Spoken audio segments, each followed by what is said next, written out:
Headlines brought to you by Chitale बंधू।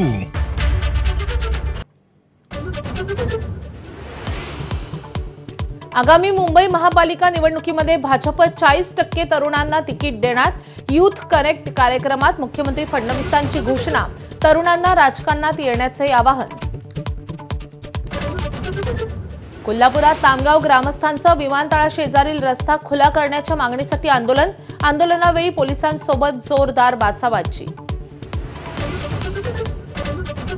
Doctor Gauri Palve आत्महत्येप्रकरणी मंत्री पंकजा मुंडेंच्या स्वीय सहाय्यकाला अटक। वरळी पोलिसांकडून रात्री 1 वाजता अनंत गरजेला अटक केल्याची माहिती। गळफास घेत आत्महत्या केलेल्या डॉक्टर गौरी पालवेवर अहिल्यानगरच्या मोहोज देवडे या मूळ गावी अंत्यसंस्कार। गरीबाला मुलगी द्या पण श्रीमंताला नको, गौरीच्या वडिलांची आर्त हाक। आज मुख्यमंत्री फडणवीस आणि उपमुख्यमंत्री शिंदेंच्या सभांचा धडाका। फडणवीस शिंदेंच्या उत्तर महाराष्ट्रामध्ये प्रचार सभा, तर अजित पवारांचा मराठवाड्यामध्ये निवडणूक प्रचार। मुंबईच्या चेंबूरमधील कालीमातेच्या मूर्तीला मदर मेरीचे कपडे घातल्यानं तणाव। पुजारी रमेश योगेश्वरला 2 दिवसांची पोलीस कोठडी।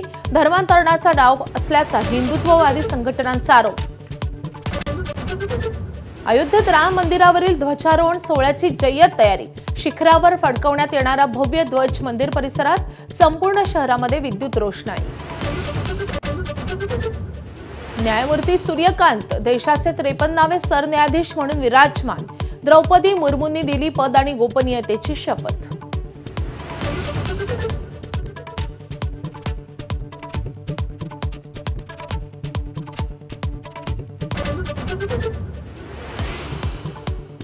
नमस्कार, मी माधवी देसाई। दुपारच्या